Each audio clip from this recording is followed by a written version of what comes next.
Okay, in this video, I'm going to show you how to essentially retrieve some data from Wikipedia. We're going to scrape some data from a Wikipedia page, and then I'm going to clean it up using essentially Pandas.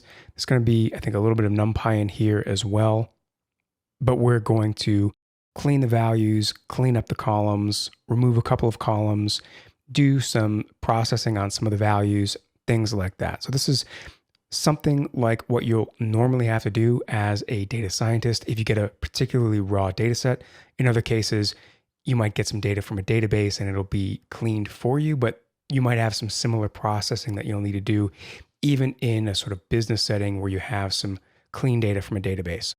Okay, let's get to it. First, we're going to import some packages. Pandas, NumPy. We'll actually import Seaborn. Not going to show this in this particular video, but we will use Seaborn elsewhere in a related video. Next, we're going to get our data. This data is from a Wikipedia page, so you can see it here. So this is the URL right here. We're going to use read HTML on this particular URL. We're going to pass that, save it as an object, and then pull one of the tables from that data. And we'll be able to inspect it.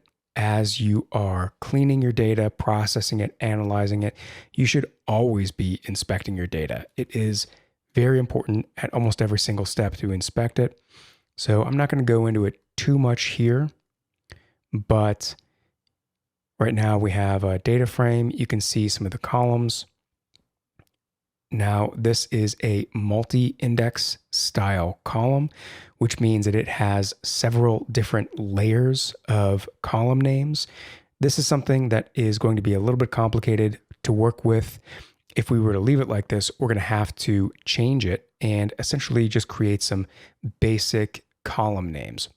So you will be able to see, though, if you go to the Wikipedia page, you'll be able to actually see that it's sort of structured in this layered way. The column names are structured in this layered way. Okay, next we are going to reset some of the column names. So one thing that I want to do is I'm going to take those column names that we have, this multi-index style. I'm going to save that and store it. Then what I'm going to do is I'm going to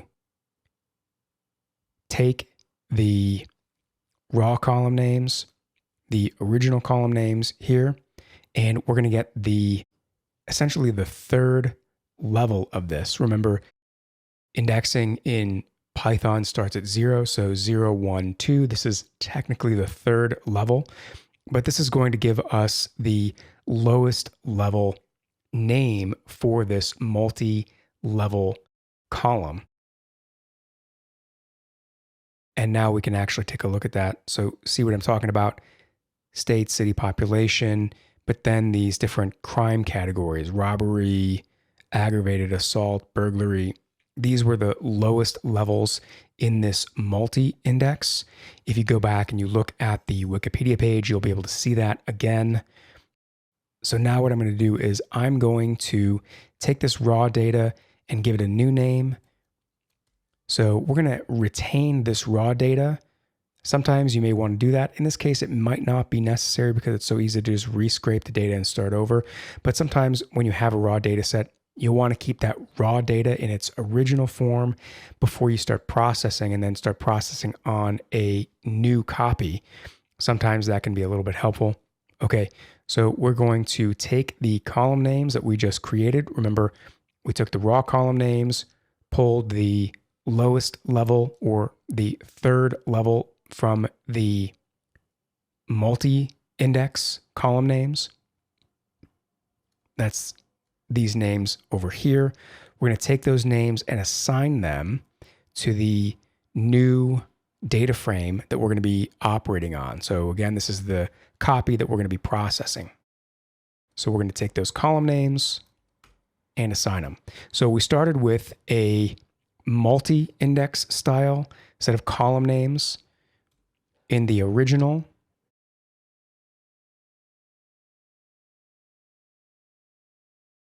You saw that up here.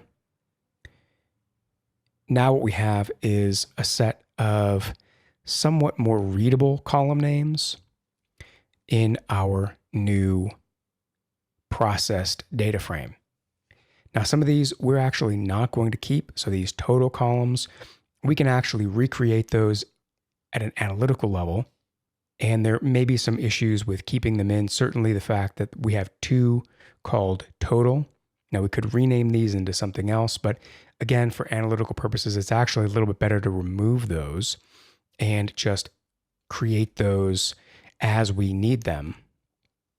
So we're going to use the drop method. This is a Pandas method. It is a Pandas data frame method, and it drops. In this case, we're dropping columns. It can actually drop rows as well. I typically only use it to drop columns. So next, check the columns. Looks good. Now we're going to take those columns. We're going to rename them. In this case, all I'm going to do is I'm going to take these columns, print them out, and you'll see that I drop them over here. Now I'm storing the originals. Sometimes I'll do this. I'll actually throw this in my code and comment it out just so I have a list of the original columns or the original information that we had in the data. And then I'm going to take those and you'll see that I'm turning that into a new list, and I've sort of just restructured these a little bit, turn these into lowercase, put in some underscores to make these readable. Right, some of these longer ones, motor vehicle theft, had been one word. It's a little bit hard to read. So now just making these readable, cleaning them up, and we'll store that as a list called new names. And then we're going to assign here to the columns. We're going to assign the new names to our columns. And we will inspect. And you can see they've been changed. If you want, you can also print the data out. Next, we're going to clean up these city names. Now, one thing you'll notice if you take a look at the original Wikipedia data, some of the names have footnotes. And those footnotes, the numbers associated with the footnotes, have been extracted and they are in our data. They remain as sort of artifacts of some of our city names. So here I'm going to use the unique method. This, in this case, is a Pandas series method. So when we pull an individual column, this is the data frame. This is a data frame column. When we use so-called dot syntax to retrieve that column, this is retrieved as a series. And then on that series, we can call the unique method. If we run that, you can see these over here. I've dropped them here into the code just so we can see what they are. And it sort of keeps a record what was originally in the data. Now, if you're building software, you're probably not going to do an awful lot of this. It's going to make it a little bit messy. But if you're doing an analysis, certainly the first time through, and in this case, I'm doing this for educational purposes, I'm going to drop this stuff right into the code. At a later point, if you're going to automate your code or you're going to rerun it as a process, you may want to remove comments like this. There's certainly an argument for doing that. But in any case, you can see that we have the city names: Mobile 3, Stockton 4, Toledo 457.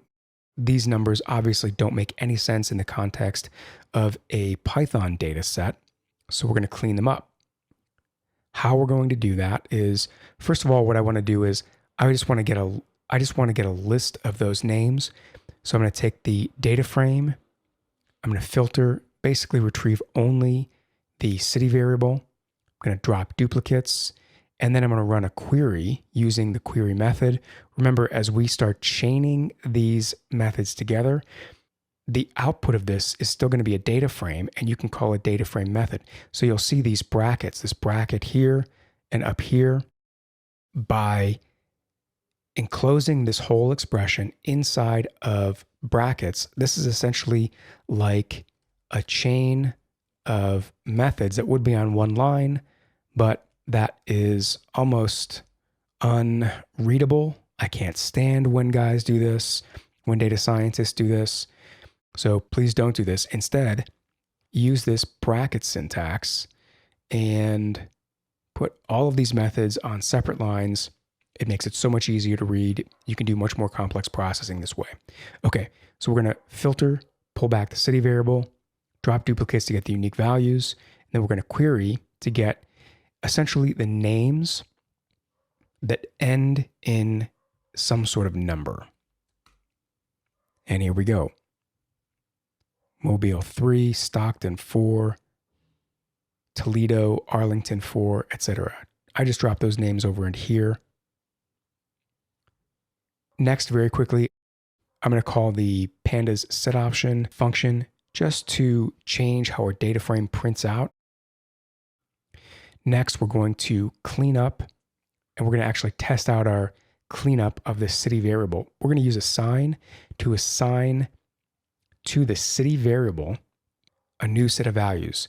So we're going to take the data from crime city USA, pull the city variable, then use string replace.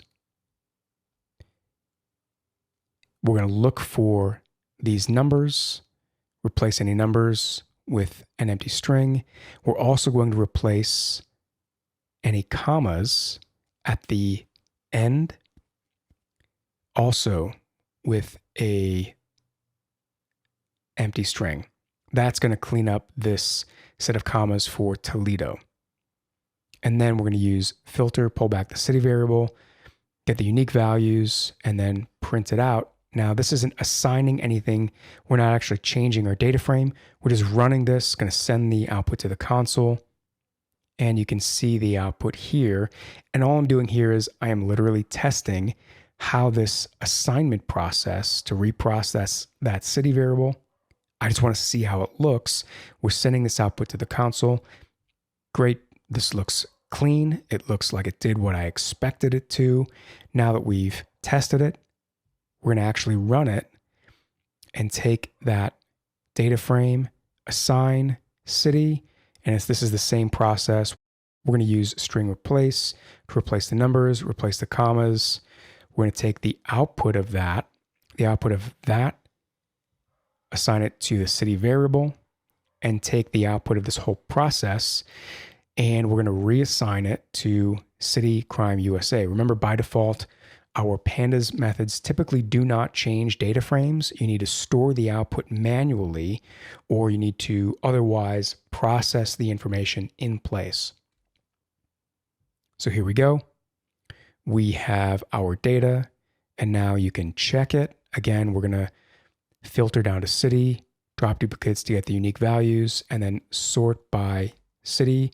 So here we're just sort of ordering the values alphabetically.